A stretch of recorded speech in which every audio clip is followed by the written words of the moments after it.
So this is the book, Chess Training for Candidate Master. Accelerate your progress by thinking for yourself. The book is really good because, first of all, we need to understand what is a candidate master, right? It's someone around 2100. And the book obviously tells you about how to improve and reach that level.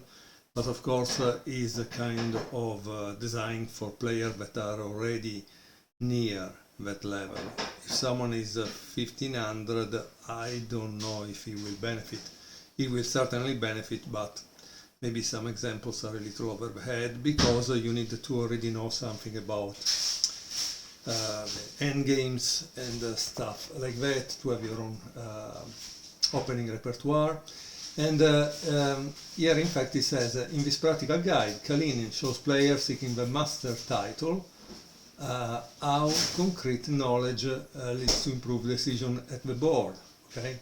And he provided in fact a wealth of examples from his life and from his career. It's an interesting book, especially because it shows the Soviet system, the school of the Soviet system, the Russian school, in its best. In fact, here you will find many names that are interesting, like there are many simul games that were played against these prospect masters like Kalinin by grandmasters like Kasparov, Yusupov and other top of that period. And I now would like to show you a game that is very interesting because it's between Chuchelov, that was a Fabiano Caruana trainer, and Radzuave, that is one of the authors of Akiba Rubinstein book, of a book on Akiba Rubinstein. Okay, so Chuchelov was white and Radzuvaev was black. This was a simul game played in 1983. Radzuvaev was the one giving the simul. Okay? But this is the interesting part. At the start of the 1980s, many youngsters had just read a new book on Akiba Rubinstein. I very much wanted to meet its author. Unfortunately, I was ill at the time of this simul and had to miss it. But the hero of the day was Vladimir Chuchelov, who scored a beautiful victory over the Grandmaster. b4, knight f6, c4, e6, knight f3, c5. d5, e takes d5, c takes d5, d6, knight c3, g6, e4, bishop g7, bishop e2, castle, castle. Now, notice this is an interesting thing that I read from this book. Practically, there were many of these grandmasters that were doing continuous simuls against these young students. And obviously, these grandmasters were all the top name that we know today. So that's kind of an amazing experience that they had. Okay. And here there is a note by Kalinin, which says Petrosian, Volodya is a way for saying Vladimir. You play these systems yourself as black? And Chuchelov said, yes, they are part of my repertoire. Petrosian, good, but bear in mind that this is a dangerous opening. True, to win in chess you have to play dangerous moves and play dangerous openings. That is a healthy form of a risk. Bishop g4. Knight d2, bishop takes e2, queen takes e2, and knight bd7, a4, rook e8, a5, a6, knight c4, and knight e5, because obviously this was attacked.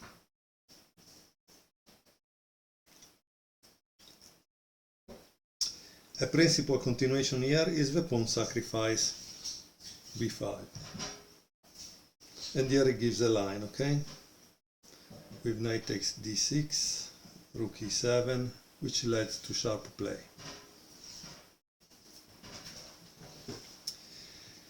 Knight b6, rook b8, f4, knight e d7, knight c4, queen c7.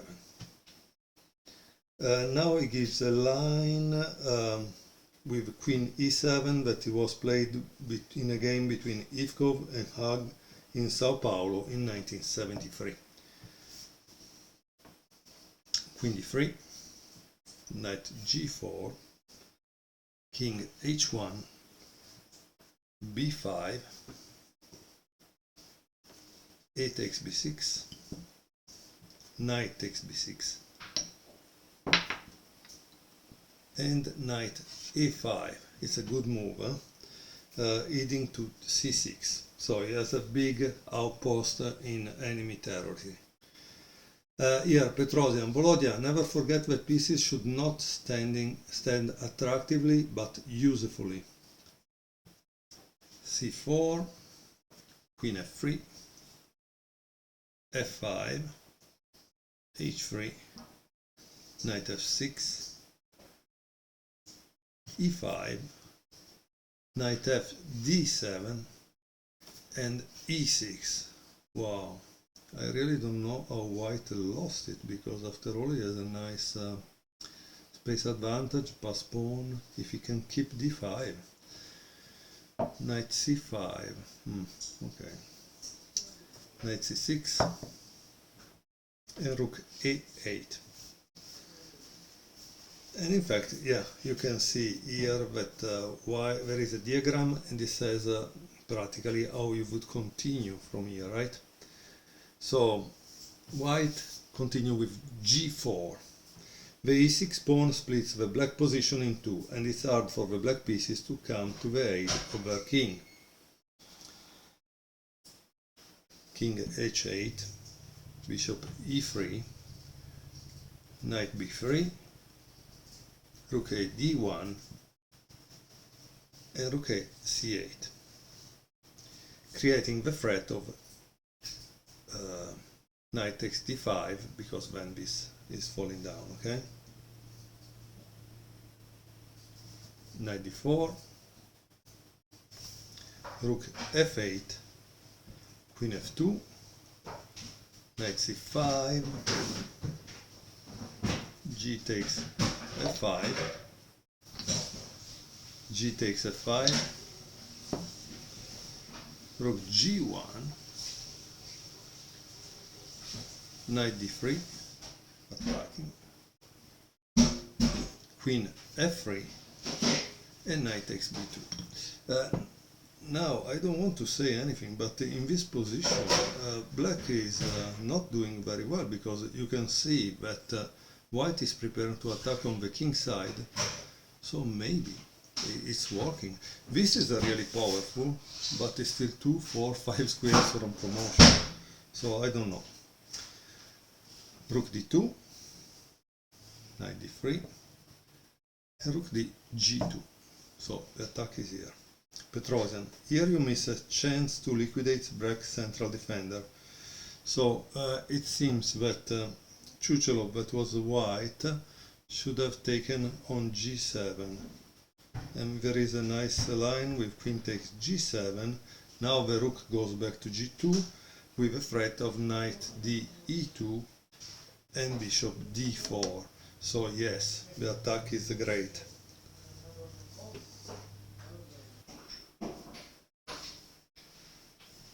Okay, so rook d g2,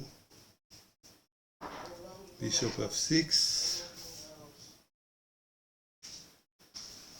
Okay, so here we continue with the bishop f6, okay, queen h5,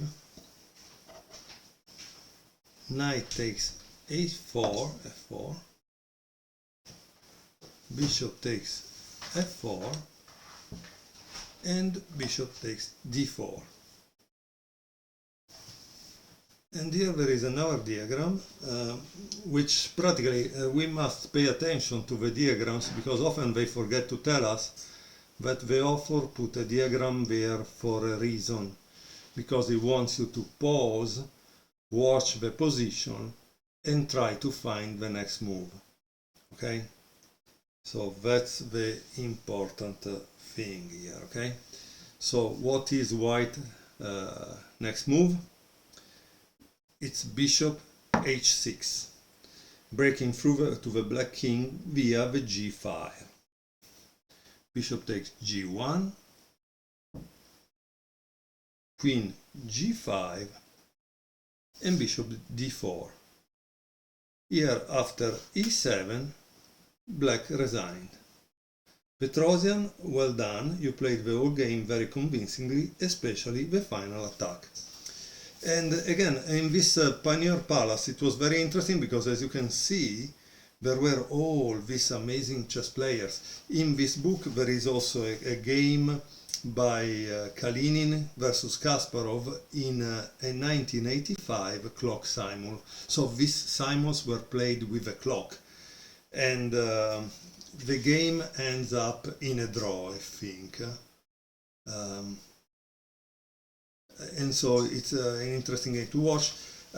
Please give a chance to this book because it's something that could make you think, or at least it will give you a glimpse into the Russian School of Chess, which it was really great.